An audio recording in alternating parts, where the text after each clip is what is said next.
பாஜகவை விட்டே விலகுவதாக அதிகாரப்பூர்வ அறிவிப்பு. அதிர்ச்சியில் மோடி.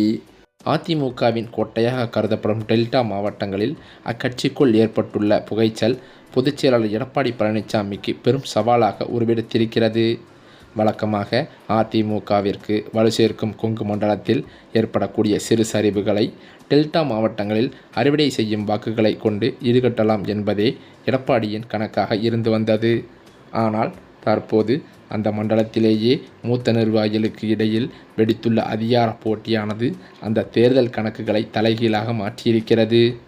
முன்னாள் அமைச்சர் வைத்தியலிங்கம் போன்ற செல்வாக்குமிக்க தலைவர்கள் பிரிந்து சென்றது ஒரு பலவீனமாக பார்க்கப்படும் வேளையில் தற்போதோ கட்சியில் உள்ள முக்கிய தலைவர்களுக்கிடையேயான ஈகோவானது யுத்தம் களப்பணியை பாதித்திருக்கிறது. குறிப்பாக பார்த்தால் டெல்டா அரசியலின் முக்கிய முகமான முன்னாள் அமைச்சர் ஆர். காமராஜ் தனது ஆதரவாளர்களுக்கு உரிய அங்கீகாரம் வழங்கப்படாததால் கடும் அதிருப்தியில் இருப்பதாகவே தெரிய வந்துள்ளது. இவருக்கு இணையாக ஓ.எஸ். மணியன் போன்ற மற்ற மூத்த தலைவர்களுடனான ஒருங்கிணைப்பு குறைபாடு தேர்தல் வியூகங்களை செயல்படுத்துவதில் தேக்க நிலையை ஏற்படுத்தியிருக்கிறதாம். அதே சமயம் அதிமுகவில் பல முக்கிய புள்ளிகளே கட்சித்தாவல்களை செய்ய ரெடியாக இருப்பதாகவும் அதிமுகவின் தலைமை வட்டாரங்களில் தகவல்கள் பரவி வருகிறது. அதே சமயம் மறுபுறம் பார்த்தால் திமுக தரப்பில் அமைச்சர் கே.என். நேருவின் அதிரடி நகர்வுகள் அதிமுகவிற்கு கூடுதல் நெருக்கடியை உருவாக்கி வருகின்றன. கோட்டைக்குள் ஓட்டை விழாமல் தடுக்க வேண்டிய கட்டாயத்தில் உள்ள அதிமுக தலைமைக்கோ தொகுதி பங்கீடு மற்றும் வேட்பாளர் தேர்வு தொடர்பான உட்கட்சி பூசல்கள் பெரும் முட்டுக்கட்டையாகவே இருக்கிறது.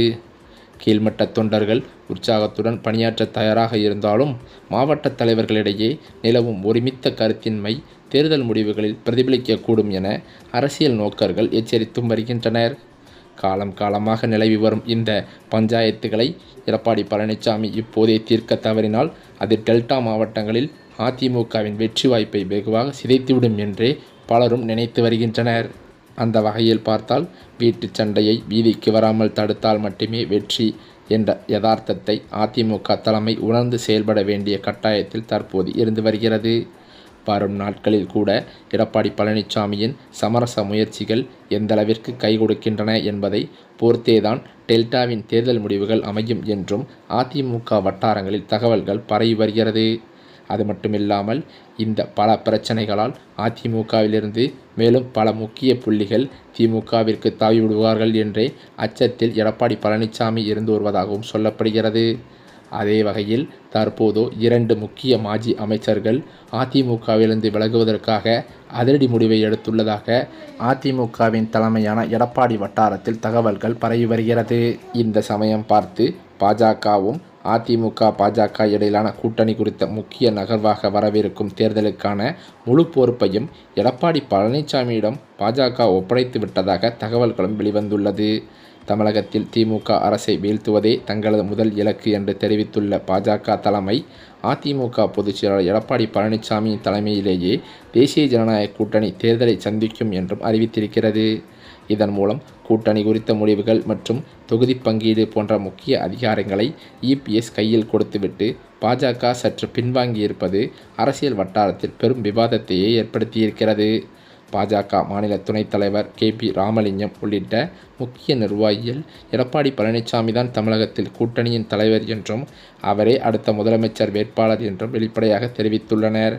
அண்ணாமலைக்கு பின் மாநில தலைவராக பொறுப்பேற்றுள்ள நயினா நாகேந்திரன் அதிமுகவின் உச்சல் பூசல்களை தீர்க்க தயாராக இருப்பதாக கூறி கூட்டணியை பலப்படுத்தும் முயற்சியில் ஈடுபட்டுள்ளார். பாஜகவின் இந்த மென்மையான அணுகுமுறை இபிஎஸ்ஸின் ஆளுமையை அதிகரிப்பதோடு தமிழகத்தில் ஒரு வலுவான மாற்றத்தை உருவாக்குவதற்கான யுத்தியாகவே பார்க்கப்பட்டும் வருகிறது. மேலும் அது மட்டுமில்லாமல் தனது செல்வாக்கை பயன்படுத்தி எடப்பாடியின் சொந்த ஊரான சேலம் மாவட்டத்தில் செங்கோட்டையன் இதைவிட ஈரோட்டில் நடந்ததை விட மிக பிரம்மாண்டமான ஒரு மக்கள் சந்திப்பு நிகழ்ச்சியை நடத்த காட்டப்போகிறார் என்ற தகவல்களும் வெளியாகி வருகிறது. மேலும் அது மட்டுமில்லாமல் ஆளும் திமுக அரசு எதிர்க்கட்சிகளான அதிமுக மற்றும் விஜயின் தமிழக வெற்றிக் கழகம் ஆகியவற்றிற்கு கடுமையான சவாலை அளிக்கும் வகையில் வியக்கத்தக்க பல புதிய அறிவிப்புகளை தனது அறிக்கையில் தெரிவித்துள்ளது. இந்த தேர்தல் அறிக்கை எதிர்க்கட்சிகளின் தேர்தல் வியூகங்களை முறியடிக்கும் ஒரு முக்கிய ஆயுதமாகவே இருக்கும் என்று திமுக வட்டாரங்களும் தெரிவிக்கின்றன. தேர்தல் அறிக்கையை தயாரிப்பதற்கான நாடாளுமன்ற குழு தலைவர் கனிமொழி தலைமையில் 12 பேர் கொண்ட ஒரு வலுவான குழு ஏற்கனவே அமைக்கப்பட்டுள்ளதும் குறிப்பிடத்தக்கது. பொதுமக்கள், விவசாயிகள், வணிகர்கள் மற்றும் இளைஞர்களிடமிருந்து நேரடியாக கருத்துக்களை பெற பிரத்யேக செயலி மற்றும் வாட்ஸ்அப் வசதிகளை முதல்வர் மு.க.ஸ்டாலின் தொடங்கி வைத்துள்ளார். இதன் மூலம் அடிமட்ட மக்களின் தேவைகளை அறிந்து அதற்கு ஏற்றவாறு மகளிர் உரிமை தொகை உயர்வு, அரசு ஊழியர்களுக்கான சலுகைகள் மற்றும் பல இலவச திட்டங்களை இந்த பண்டோரா பாக்ஸ் தேர்தல் அறிக்கையில் இடம்பெறச் செய்ய திமுக முனைப்பு காட்டி வருகிறது. மேலும் தேர்தலுக்கு முன்பாகவே மக்களின் குறைகளை தீர்க்கும் வகையில் அரசு ஊழியர்களை கொண்டு விரிவான ஆய்வுகளை நடத்தவும் அரசு திட்டமிட்டிருக்கிறது. வீடுகள் தோறும் சென்று அரசு நலத்திட்டங்கள் மக்களை சென்றடைந்துள்ளதா என்பதை உறுதி செய்வதோடு பொதுமக்களின் கோரிக்கைகளை படிவங்களாக பெற்று அவற்றுக்கு தீர்வு காணவும் முடிவெடுக்கப்பட்டிருக்கிறதாம். இந்த அதிரடி நடவடிக்கைகள் மற்றும் வலுவான தேர்தல் வாக்குறுதிகள் மூலம் 2026 தேர்தலில் மீண்டும் ஆட்சியை தக்கவைத்துக் கொள்ளவும் எதிர்க்கட்சிகளின் வளர்ச்சியை தடுத்து நிறுத்தவும் திமுக ஒரு பெரும் அரசியல் சதுரங்க ஆட்டத்தையே தொடங்கியிருக்கிறது. இந்த சூழ்நிலையில்தான் அதிமுகவில் இருக்கும் மூத்த முக்கிய புள்ளிகளே சமீப காலமாக அதிமுகவிலிருந்து விலகி திமுகவில் இணைந்து வருவது வாடிக்கையாகவே பார்க்கப்பட்டு வருகிறது. அந்த வகையில்தான் தற்போது அதிமுகவில் கொங்கு மண்டலத்திலிருந்து எடப்பாடி பழனிசாமியின் வலது கை இடது கையாக இருந்து வந்த சில முக்கிய மூத்த அமைச்சர்கள் 2 பேர் கடும் அதிருப்தியில் இருந்து வந்ததாகவே சொல்லப்பட்டது.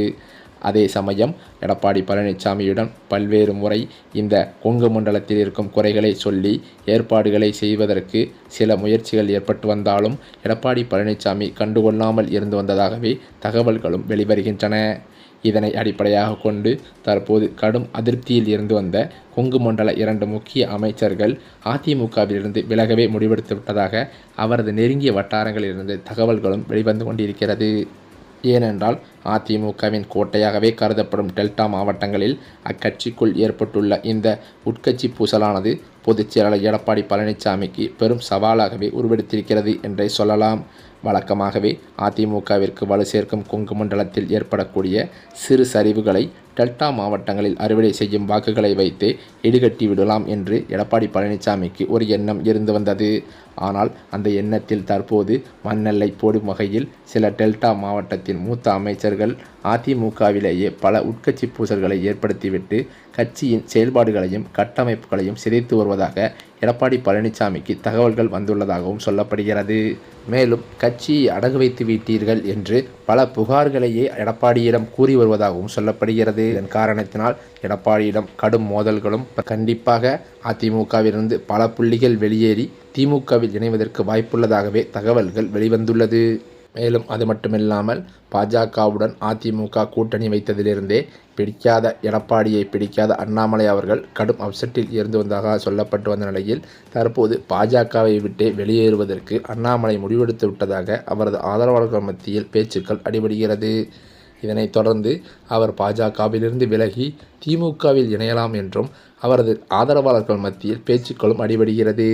இந்த சூழ்நிலையிலோ பல்வேறு சர்ச்சைகளில் தற்போது சிக்கியிருக்கும் நயினா நாகேந்திரன் அவர்கள் பாஜகவை விட்டு விலகுவதற்கான அதிகாரப்பூர்வ அறிவிப்பு ஒன்றை வெளியிடப் போவதாக அதிர்ச்சி தகவல்கள் பரவி வருகிறது.